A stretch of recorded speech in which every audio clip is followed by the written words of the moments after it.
This week on the Virtual Skeptics, Bob takes the bungalow to the watering hole, Eve is doing her homework, and Tim is suitably mysterious.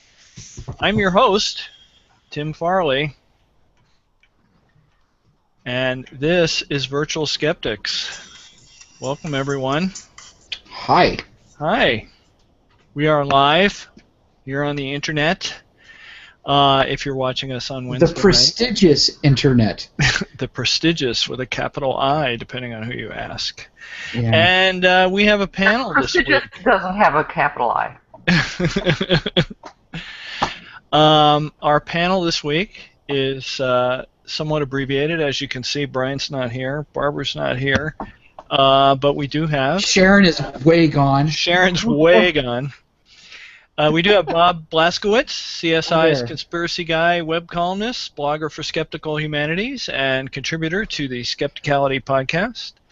We have Eve Siebert, editor and blogger at Skeptical Humanities, and contributor to Skepticality and Insight at skeptic.com. And me, Tim Farley, blogger at SkepTools and Insight at skeptic.com, Skepticality contributor, created What's the Harm, and I used to be a JREF fellow. So that's our panel for tonight. And anyone who is watching this live can ask us questions by using the hashtag Virtual Skeptics on Twitter. And let me make sure my beeps are not bleeding in to the... There we go. Oh. Okay. Sorry, technical things that technically I should have done before.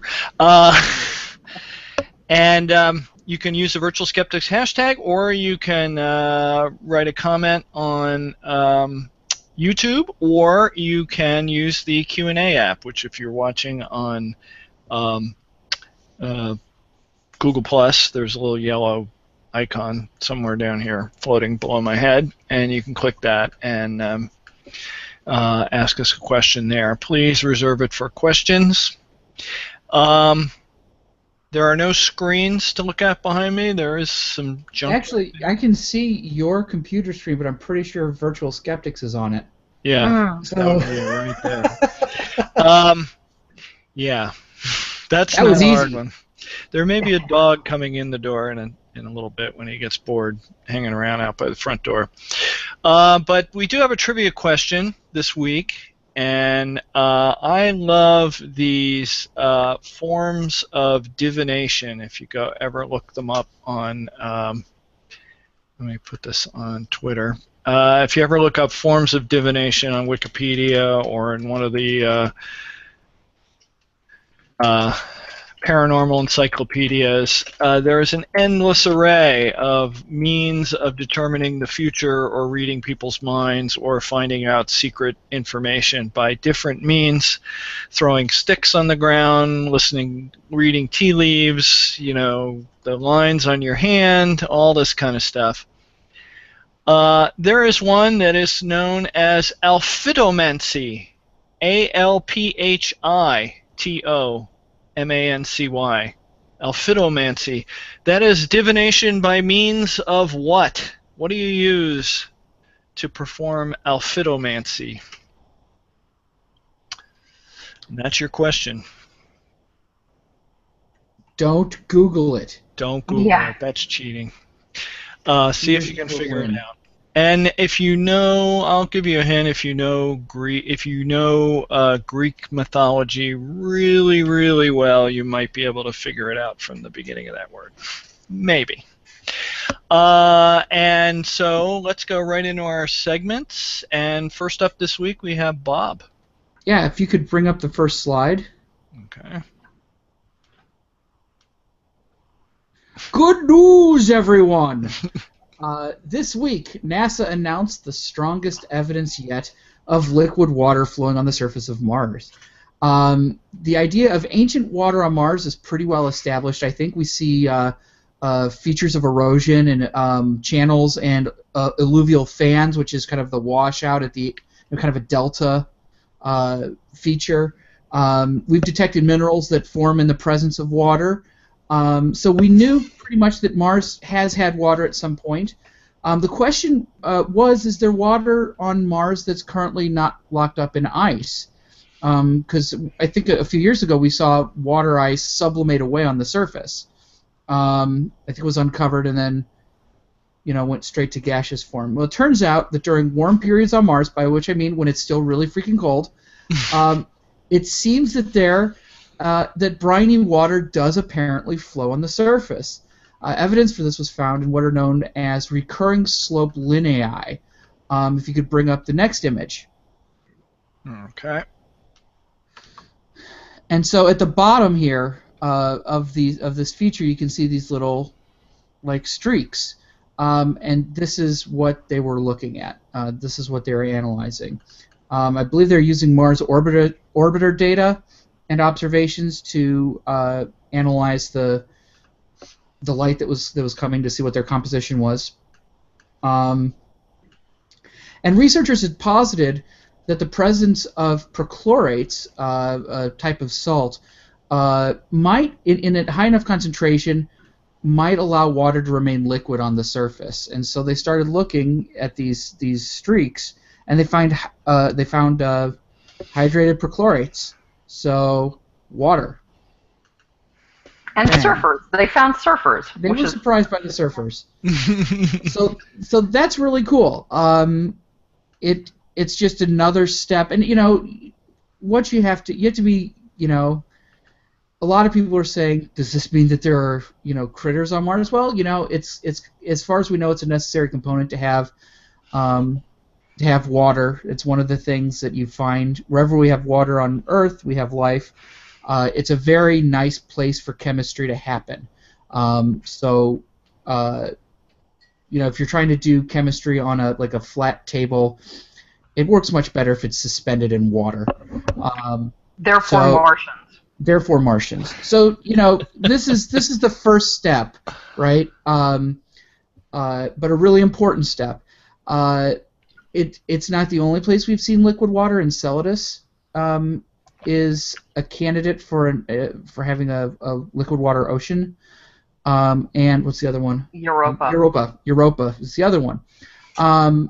So it looks like we live in a pretty soggy solar system. But now... No, that was just here today. Oh, that was just here, and oh my God. Where you could drown just walking out the door. Yeah, it was soupy out today. It was 45, but with humidity it felt like 112. Yeah. But now, if you bring up the next image... oh, God, that's not it. That's all right. Your personal. No. Okay. So I had an angry dome. Oh. You forgot the angry dome. Yeah, I forgot the angry dome. But anyway, as soon as this announcement was made, morons started having opinions. The first was Rush Limbaugh, pictured here. And on his show, which is apparently still on, said on the day of the announcement, and he's referring to a conversation he had with someone on his staff, and this is a long quote, but he said, quote, "I said, what do you think they're going to do with this news?" I said, look at the temperature data that's been reported by NASA. It has been made up. It's fraudulent for however many years. There isn't any warming. There hasn't been for 18.5 years. That seems oddly specific. And yet they're lying about it. They're making up the amount of ice in the North and South Poles. They're making up the temperatures. They're lying and making up false charts and so forth. So what's to stop them from making up something that happened on Mars that will advance their left-wing agenda on this planet? Yeah,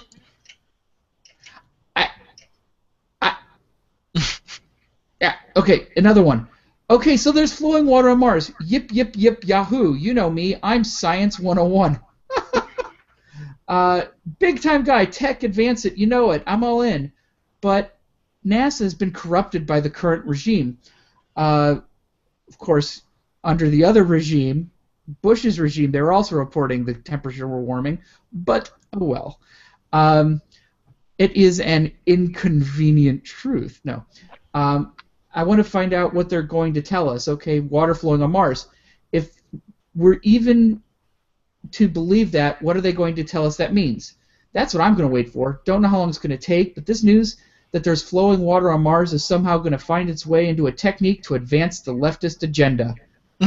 I don't know what it is. I would assume it would be something to do with global warming, and maybe there was once an advanced civilization. If they say they found flowing water, next they're going to find a graveyard. I don't know. I mean, my feeling is that you don't look to him for anything other than entertainment if you think that type of shit is funny. I mean... I don't... What? Yes, it's not political discourse. It's just weird. You know. Thanks, Obama. I know. Water on Mars. Thanks, Obama. So water on Mars, part of the leftist global warming agenda, because reasons. Yeah, it's like a whole different globe, isn't it? It's like a completely different one. Yeah. Yeah. So the next day, he replied to reports that he was a Mars truther, and I think that's because he was getting some attention because of his comments. So he went back to it because he's been in kind of doldrums lately, and he's been dropped from a lot of stations, which I'm in total favor of. Yeah. So and this rant was so weird. I don't even know what to do with it. So I'll just give you one part. Quote, I believe in the God of creation, but beyond that, how does life sustain itself? Life begets life. My point is, just because you discovered on Mars does not mean there's life there. It does not mean there has been life there because water does not create life. Life begets life. An organism begets itself. Human beings create more human beings. But water, if that's all it took, we wouldn't need to have illegal immigration. Yeah, exactly. The only correct response is, if you could bring up the next image. Oh, jeez. That's like all you can say. All right, so the next car on the crazy train. Is he back on the OxyContin? I don't know. So the next car on the crazy train, if you could bring up the next image, is this guy, Mike Adams. I've come to expect... That's an organic stabbing knife he has there. That's right. That's exactly what it is. I've expected to find Mike Adams getting weirder and weirder, and it done happen again. His inane commentary begins, after years of covering up the truth about flowing water on Mars, NASA has finally come clean and admitted what we've been telling you for years here on Natural News. Water flows on Mars. And it's true. It's true. Natural News has its own space program, or at least I assume it does, because Mike Adams is on the moon. Mike Adams, Space Ranger. Oh my God. Yeah, so he goes on. We know that NASA's Viking lander discovered microbial life on Mars in 1976, but NASA still denies its own scientific evidence on that front. There was a massive Why? There was a massive scramble at NASA in the 1970s to reverse the findings and declare the instrument to be incorrect by any means necessary. Oh, the great NASA scramble. Yeah, of 1976. Delicious. Yeah. It's like a Denny's breakfast. It's the great the big Viking slam and NASA scramble. Yeah. Nice. All right. So in 1976, one of the 3 experiments on Viking to test soil was called the labeled release experiment. And when they did the experiment, and it seemed to detect some sort of chemical reaction, and it was originally interpreted as possible evidence of metabolism, evidence of life. But upon close, because that's a huge claim, they looked for other explanations, and the simple one was that it was probably an oxidation reaction that they'd seen, what with the red planet being covered in iron oxide, with rust. Also, they didn't detect any organics, which would be necessary for life, no carbon-based molecules. So Occam's razor would seem to be at play here. This is, and it's actually kind of funny because conspiracy theories often take changes to the original story as evidence of a cover-up, where it's actually just either history or science getting better, or journalism improving, as they get more of the story. So it kind of... And anyway, A, why cover that up? And B, what a shitty cover-up. Look, we think we found this. Wait, maybe we didn't. I know. Yeah. It's really, saying the thing that you're going to cover up and then go, no, we were wrong. That's not really a cover-up. Well, the thing is, in the first chapter of the Big Book of Cover-Ups, it says, make sure that you announce whatever it is that you're going to cover up. And then the last chapter says, oh, about chapter 1, we were just kidding. But nobody ever gets that far. Yeah. So, but, okay. And then Mike goes on to something... Oh, good. This should be good. Yeah, this is pretty good. And get ready to hit the next image when I get there. NASA, you see, is more of a political group than a science group. That's what we went to see in Washington this last week, was all the politics going on. We went to Goddard this week. Yep. So NASA, you see, is more a political group than a science group. That's why NASA continues to go to great lengths to cover up proof of microbial life on Mars, not to mention, next image, possible artifacts from ancient aliens who previously visited the Red Planet. That is from Futurama as well. Oh, I can't believe you didn't use the aliens kitty. Oh, I should have used the aliens kitty. Oh, well. What can I... All right, so yeah. So there you have it. Mike Adams went to ancient aliens land. Yeah. Last, I'd like to leave you with the most exciting new discovery this week, a new type of logical fallacy. It says, it's from Mike Adams, quote, if there's water flowing on Mars right now, then it's almost impossible to argue there isn't also life on Mars. And if there's life on Mars, then life is almost certainly common across the cosmos, living on every planet with hospitable conditions of warmth and atmosphere. Warmth? Atmosphere? Yeah, I don't know. This is actually ancient aliens logic where you posit a hypothetical and then proceed in the next breath as if it were true. And also kind of a bit of a leapy poo. Oh, it's huge. There. Yeah, there's several. It just doesn't follow. It's non sequitur. There's water. Well, there must be life. If there's water, then water. There must be life everywhere else. I think that I think you can say that that it looks like this solar system is pretty damp. We wouldn't expect, even though we have a sample size of 1, really, we wouldn't expect our solar system to be an outlier, really, necessarily. So you might infer that it's a very good chance that there's liquid water out, in the other solar systems. But time will tell. So basically, I'm really kind of depressed, and ultimately, I think if you bring up the last image, this is really where I've kind of ended up this week. I don't want to live on this planet anymore. Tomorrow, everybody. Tomorrow. Is it tomorrow it's released? Well, there are some sneak preview shows, at least here in Atlanta, tomorrow. Oh, cool. A bunch of us are going to go see it at 8 o'clock tomorrow night. Rub it in. The problem, this time tomorrow, I'm going to be watching it. Ha ha ha. I think perhaps Mike Adams' problem is that he doesn't know the difference between modal auxiliaries, which means that there's water, which means there could be life. That you have the possibility there of life. That could and must essentially mean the same thing. Right. Could and must, yeah. Well, it was funny. Today in class, we talked about Mike Adams, and we analyzed. With much giggling and tittering, I assume. There was not a small amount of giggles and titters, and it was a certain amount of pointing. Yeah, it's really a shameful everything with him. And he was talking about the Atlantic, how like a interview that he had done didn't end up in the Atlantic, and the headline was just like, the Atlantic doesn't run an interview with Mike Adams after realizing how intelligent he was.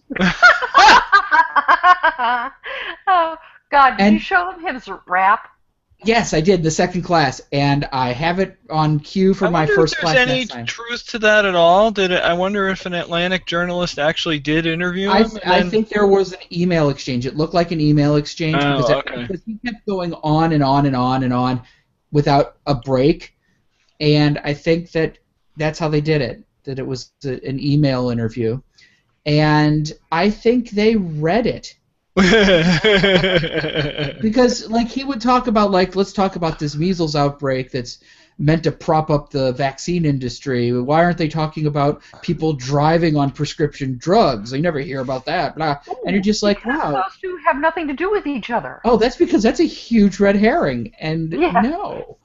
Yeah, so and it was just over and over and over. And the other thing that he did was, and I don't think that he's self-aware enough to realize this, or maybe he just doesn't care, which is a possibility, is in the first half he was going after Paul Offit, and he was saying that the biopharmaceuticals industry is full of like child molesters and felons and violent wife beaters and all this all these ad homs, and then when he goes to talk to the Atlantic, it's all like, oh, that's such a wonderful question. Oh, that's really interesting. We've been thinking about that for a long time. And so his tone changes completely, showing that he's basically a two-faced weasel shit. You know, he does. Is that a technical term? I think so. Yeah. And that's not and that's not ad hominem. That's a conclusion based on evidence. Okay, we'll take your word for it. Thank you. That'd be an appeal to authority. Don't do that. Oh, brother. So that was this was a fun week because just the wacky was just exquisite this week. Yeah, absolutely. By the way, it's just completely random, but I liked Google's Google Doodle for the Mars water on Mars thing. Oh, I heard there was one, but I didn't look at it. It was Mars sort of happily drinking a container of water, like from a movie. Through a straw. It was cute. All right. Well, next up is me. I'm just going to have a quickie. Wernstrom. No. I'm just going to have a quickie. You know, we go through these skeptic stories. A quick story. Okay. We go through these skeptic stories all the time, and it's one alt-med thing after another and one hoax after another, and it's easy to, after you've gone through umpteen bazillion doubtful news stories to kind of forget one. But does anybody remember way back in 2012 this guy? Oh, wow. Yeah. You remember this video? This was quite the online craze in 2012 for a while. This was a video that popped up on YouTube of this French dude with a stack of LPs in the background and very fuzzy looking kind of VHS tape quality video, speaking in French with subtitles, wearing weird clothes, and basically making psychic predictions, talking about how he'd been psychic since he was a kid, and he had predicted the moon landing, and basically during the course of this video he predicts that electric cars would become common by the 2000s, that we would be attacked in the 9/11 attack. I mean, he doesn't call it the 9/11 attack, but he describes what is clearly the 9/11 attack, and a whole bunch of other predictions, and yet this video is described as being from 1980 or whatever. And there were all sorts of online threads trying to find, what can we find in this video that would prove that it's fake, right? And there were even like entire threads devoted to that clock. See the clock on top of the piano? Because the clock never changes from 8:20 or whatever it's showing there during the course of the video, even though there's obviously cuts in the video that it was, a long piece of film and they cut some pieces out. Well, there's a reason the clock never changed. It's because it was a prop clock, and this was a set. And the people who created this video and apparently created a follow-up. Now, I missed the follow-up, but apparently a little while ago, sometime this year, a follow-up video to this appeared on YouTube that predicted the world was going to end with the blood moon that just happened on Sunday. Did it? Huh? Did the world...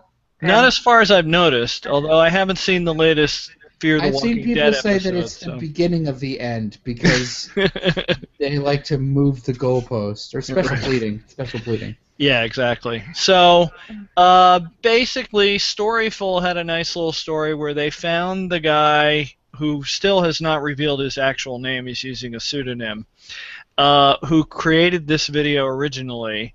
And I don't know, it wasn't clear to me whether the video was intended as a stunt in and of itself or it was a long con for this project, but basically there's a project coming out now where they're doing a sort of found footage kind of Blair Witchy paranormal activity kind of movie where two journalists go and try to investigate this guy. So essentially, they created this to lay the groundwork for their little found footage movie that they were making, and now the movie's about to come out, so he's coming forward and sort of admitting it so that they can talk about his movie. Mm-hmm. So it was a good example of something that can go make the rounds in the skeptic rounds, and then everybody forgets about it, and then lo and behold, years later, literally 3 years later, the truth comes out. And they asked him, it's like, well, how did you make this video look so, impressively old? I mean, it really looks like it came off VHS tape. He said, well, that was very easy. We just produced it with modern equipment, and then we just dubbed it onto VHS tape and made a copy of a copy of a copy.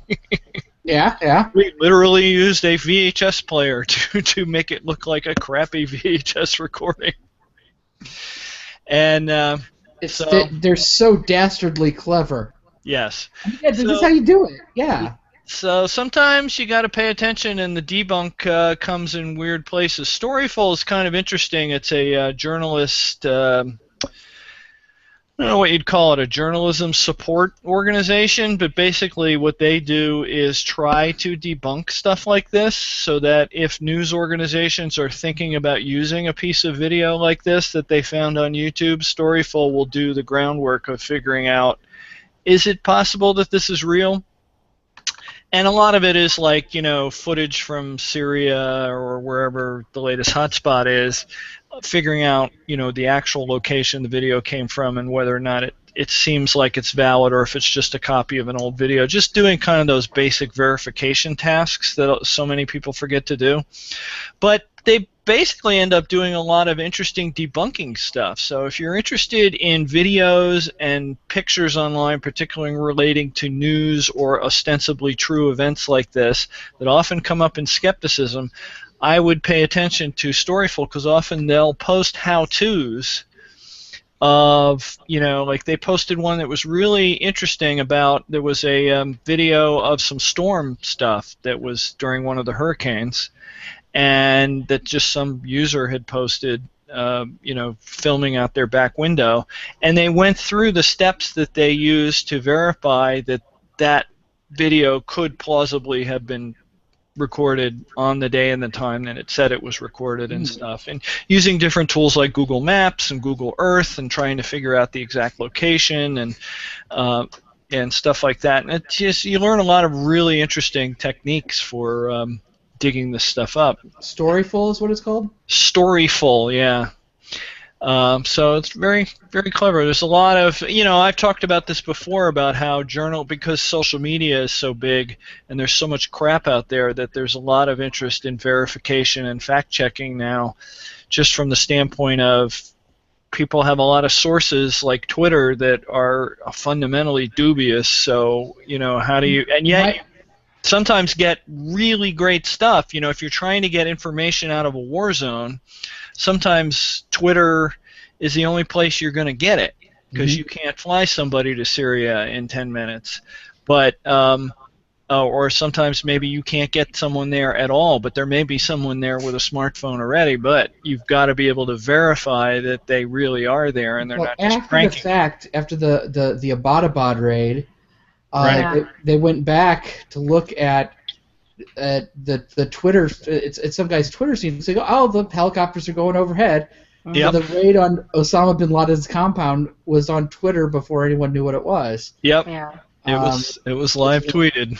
But then there's the flip side where people in the newsroom get a little bit too excited and start quoting Twitter and looking for reactions. And my favorite example of this was someone flipping through this guy. I don't know, it's like the Boston bombing or something, and she flipped back just one picture too far in his timeline.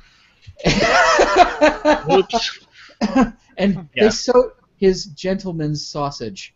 And it live on TV. Live on TV, like whoops. And, well, that's all I got. That was a fun thing going on this week. Did you see the poltergeist video this week? No. The Irish one? The Irish poltergeist. Oh. Yeah, it was really, really crummy. Yeah, there's a good debunking of it by a Swedish guy whose name I don't remember now. Sven. Martin Rundquist? No.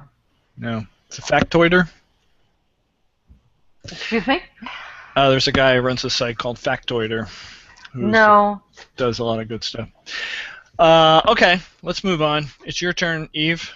Yes. Well, it almost have to be. Okay, so this week, some parents of 8th grade students at Heritage Middle School in Deltona, Florida, are up in arms over a lesson involving the theory of evolution. Oh, boy. And this is the surprise twist. Though it's painful for me to say it, the parents actually have a point in this case. The lesson was put together by 3 science teachers at the school, apparently using the website notjustatheory.com. And I'll come back to this, but from what I can tell, and it's hard to say entirely, it looks like they used material from a webpage on notjustatheory.com, basically verbatim.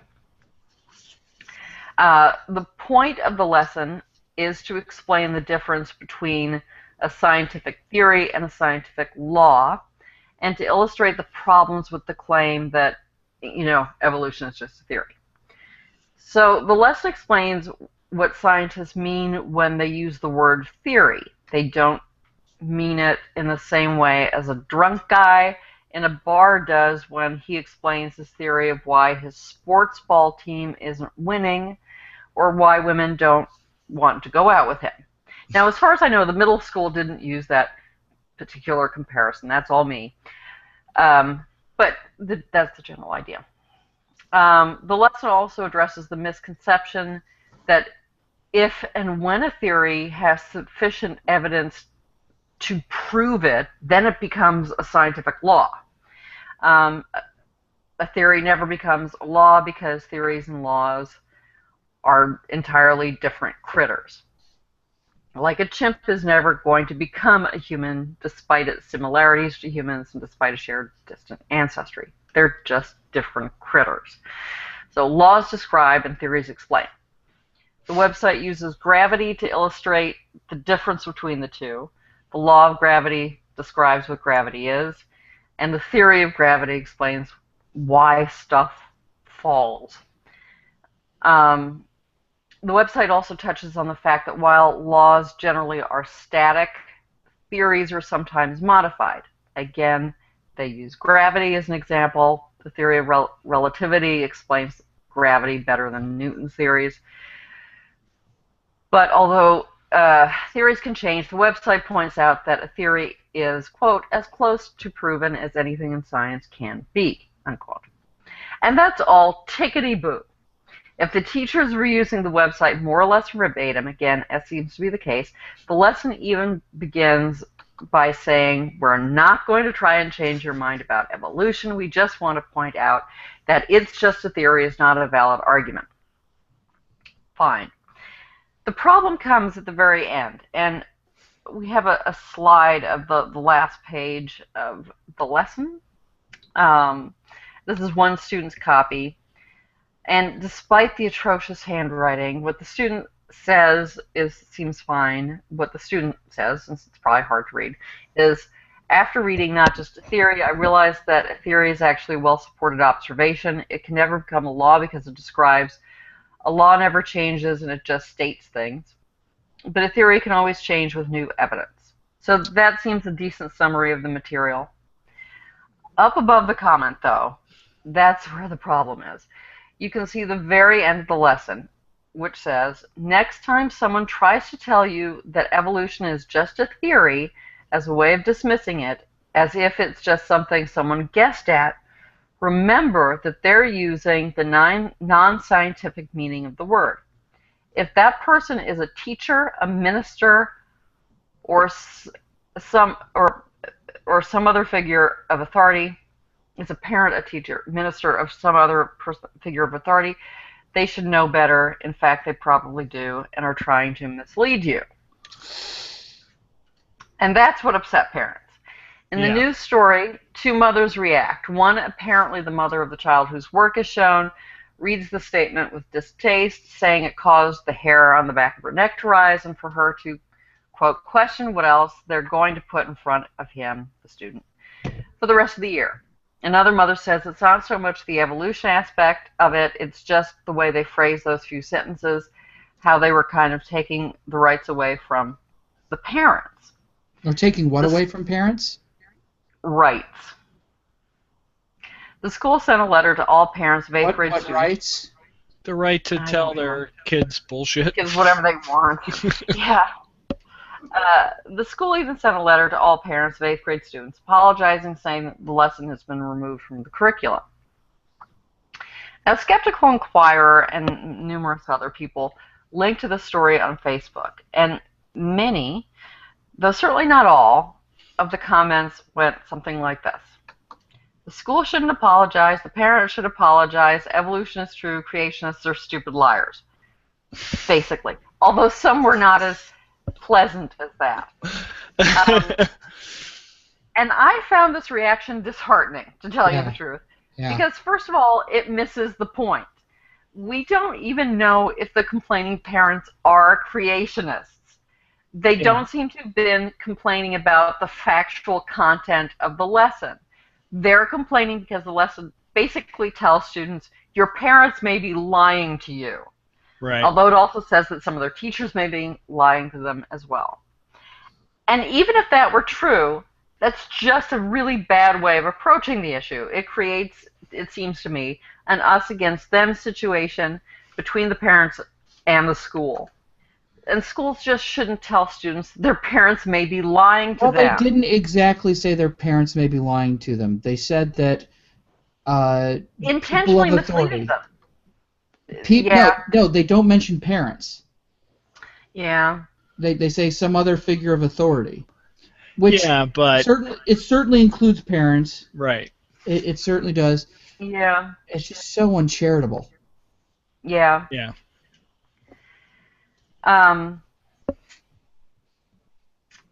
Yeah. But yes, you're right. It doesn't exactly mention parents. But still. So why are you trying to mislead us, Eve? Because I'm just a bitch. But all right, we got that on tape. Yeah. But anyway, it may antagonize students and cause them to be less open to learning stuff they need to learn. Yeah. When it says basically that authority figures outside of school may be lying to you. And it's certainly going to antagonize parents. Secondly, so where did this language come from? The language from the website. What is it? It's so this wasn't something that the teachers added. This was something they just copy pasted and didn't read. Yeah. Right. Okay. Well, I don't know if they read it or not. But also, it's making an assumption that may not be true. if leaders of the Discovery Institute or Answers in Genesis say evolution is just a theory, they really have no excuse for not knowing how misleading that is. The equivocation between two different meanings of theory have been explained to them often enough. So it may be fair to say that they're intentionally misleading people. But, you know, the sort of rank and file creationists, you can't make that assumption about them. Creationist parents or ministers of an ordinary parish may be misleading children, but they in turn may have been misled. Their mistakes may be genuine ignorance along with confirmation bias. You can't make assumptions about their intentions, and it's just stupid to try to pass on those assumptions to students. Your minister might be lying to you. People in your life might be lying to us. Listen to us! Other people might be lying to you. And again, I don't know if any of the complaining parents actually are creationists. They may be. But carelessly including these two sentences kind of hands creationists, it seems to me, a wedge to get an otherwise effective lesson removed. Yeah. And plus, it's just kind of, it's like you're training the kids to be cynical. Yeah. If someone tells me something that's wrong, then they're automatically trying to lie to me. And it's like, that's not true. People can just be wrong because they're wrong, Yeah, it's not teaching skepticism or critical thinking. You're right. It's more cynicism. And I used, and I actually did talk about this in class today, was if you're ascribing motives to someone, or you're ascribing if you're describing someone's motives, you're almost always dealing in the realm of fiction. I mean, really, you need a special type of evidence to talk about if someone is lying to you. You have to be able to show that, and it's really hard to show that. It's always a red flag for me when somebody is talking about someone else's mental state. And their thought process. He must be thinking, how do you know that? How do you know what he was thinking? You're inventing a villain that fits your narrative. Right. Yeah, and I mean, sometimes look at people and think, this has to be dishonest. They're doing something, presenting information in such a way that it really seems dishonest or misleading, and you think they have to be doing it intentionally. And sometimes maybe they are lying for Jesus, but it's amazing the degree that people can lie to themselves as well. So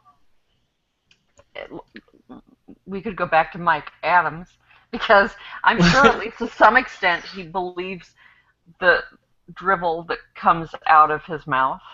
Oh, I don't know. Well, I'm sure some of it he does. Again, it's really hard to say to what extent I don't know. people are self-deluded. Yeah. Anyway, again, I don't know for sure if the teachers used all of Not Just a Theory verbatim. It looks like they did. But it also looks like they cut off the footnotes. And there is a footnote following the controversial statement that refers to the sticker placed in science books by the Cobb County, Georgia School Board that stated, this textbook contains material on evolution. Evolution is a theory, not a fact regarding the origin of living things. This material should be approached with an open mind, studied carefully, and critically considered. Which they're not allowed to put on books anymore. Thank God. So the example given, but removed in the lesson plan, doesn't refer to parents, ministers, or teachers, though all supported the sticker, but to a school board. Now, one other thing about the website that seems to be the source of the lesson that bothered me, although I didn't notice it immediately, because presumably of my own confirmation bias. As I said, it begins by saying we're not going to try and change your mind about evolution. And as I said, it didn't occur to me at first, but that statement's basically bullshit. When they talk about gravity, they say that Newton's theory was superseded by Einstein's. Yet the the law of gravity is unchanged. Gravity is a fact. Then they say the same thing about evolution. Quote, evolution is the same. There's the fact of evolution. Evolution, genetic change over generations, happens just like gravity does. Don't take my word for it. Ask your science teacher or Google it. But that's not the issue we're addressing here. The theory of evolution by natural selection is our best explanation for the fact, in italics, of evolution. It has been tested and scrutinized for over 150 years and is supported by all the relevant observations. So they're not trying to change anyone's mind about evolution, but they say that evolution is a fact. Now, I agree with them, and I don't actually have a problem with them trying to convince people that evolution is a fact, and I don't have a problem of that being taught in public schools. My problem is that they basically begin by saying that they're not going to do that, and then they do it. So if you're going to warn students not to be misled by parents, teachers, ministers, perhaps you should avoid being misleading yourself. Yeah. I'm just saying. Yep. And so, by the way, some of those comments were just horrible. Some the comments were attacking the student whose work was shown. And okay, the handwriting's not very pretty, but I can't read my own handwriting, so whatever.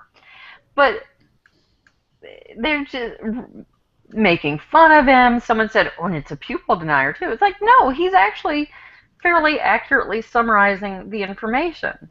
Yeah. He's not denying anything. Yeah. I don't know. Weird.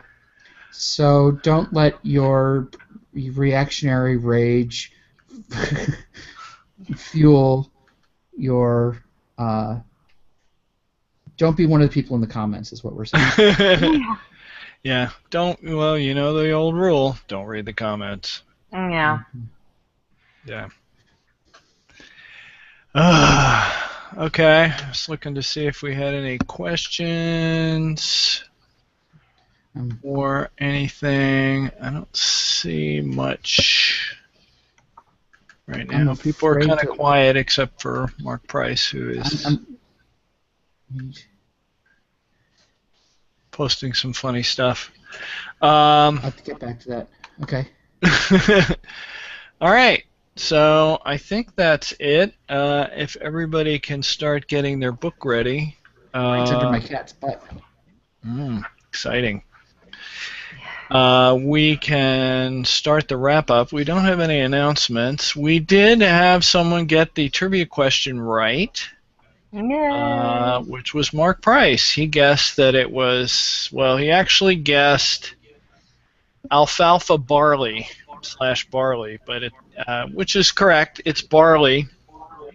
Alphitomancy is the art, science, I don't know what you call it, of divination through barley cakes.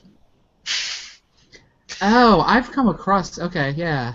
You would apparently, if you had a person that you thought might be guilty of something, you'd cook them up some little cakes made of barley, and feed them to them, and if they got indigestion, they're guilty. Yeah. And it works just as well as all the other mancies, which is to say, it doesn't, except through accident or cold reading or something like that. So good job, Mark. And like I said, we don't have any announcements. So who's ready with their book? I can go. All right, go ahead, Bob. Thus far in this book, we've been occupied with mainstream problematizations of conspiracy theories, but we cannot presume an already given politics in the theories and in the panics. For example, that conspiracy theories are always oppositional and alternative, while dominant culture always seeks to problematize via conspiracy panic. Thus, we continue to... Oh, God, this is going to be such a dull book when I read it. Thus, we continue to examine journalistic participation in conspiracy panics, but now with a focus on the alternative press. In this chapter and the next, on 9/11 and globalization conspiracy theories, we begin by asking the following questions. How does the left contribute to political rationality? How have conspiracy theories impacted progressive movements? What's the left's role in conspiracy panics and in liberal governments around fusion of thought and action?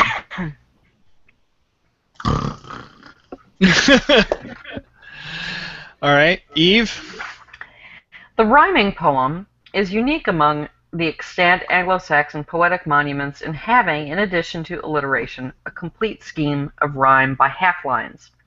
Rhyme as a conscious metrical device is, of course, not a regular feature of old Germanic poetry, and in the isolated instances of its occurrence is usually to be taken as an incidental embellishment of the verse.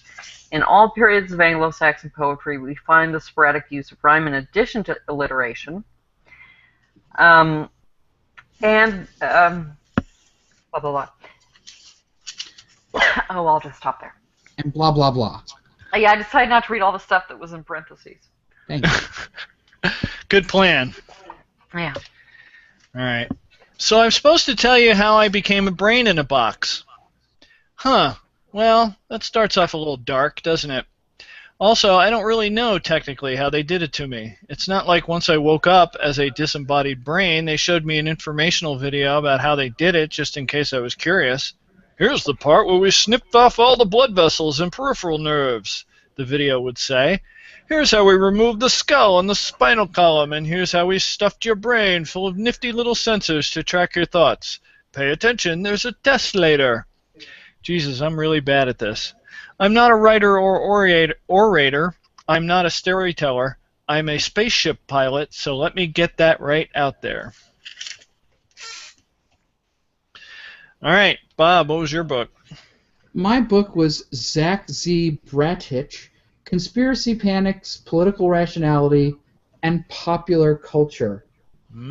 Ask for it by name, if you dare. Dun, dun, dun. Eve? Well, mine is another one with an exciting cover.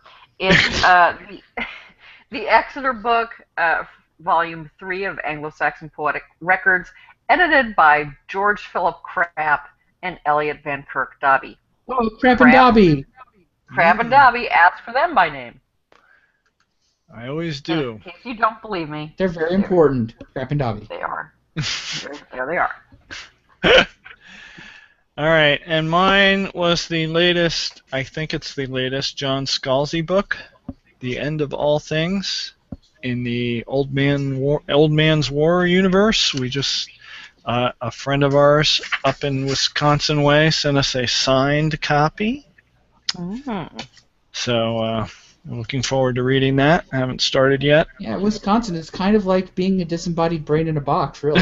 Not a lot going on up there. All right. Anything else we need to talk about before we get the hell out of Dodge? Not particularly. Okay. All right. Well, we enjoyed it. I hope everybody out there enjoyed it. And now it is time to dance.